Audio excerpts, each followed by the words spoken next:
Dávat pozor na přemíru. To celkem je známé. Všeho moc škodí, se říká.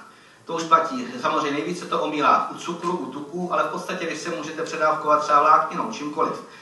Cokoliv zdravého, kdybyste si řekli, budu to jíst od rána do večera, stejně se s tím předávkujete. Nejvíc samozřejmě to poškodí ale přemíra těch toxických nějakých látek nebo těch skutečně škodlivých chemických látek. Druhá vlastně oblast, která jednoznačně taky způsobuje velké škody, je nedostatek. Samozřejmě, měli jsme tu celou přednášku o tekutinách, tak to, nevím, jestli jste ani byli, ale to si myslím, že je taková kapitola velikánská. A potom o vitamínech, minerálech, nepostradatelné látky.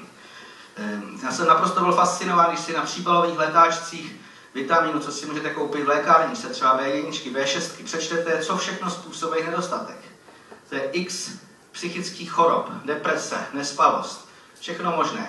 To znamená jednoduše, máte-li dostatek těchto vitamínů, tak máte nejlepší prevenci, aby tyto stavy nenastávaly. Samozřejmě, jaksi je to široká oblast, ale teďka nám jde o to poskytnout organismu co nejlepší podmínky, aby mohl jako celek, to znamená nejen ta tělesná, ale ta duševní složka správně fungovat.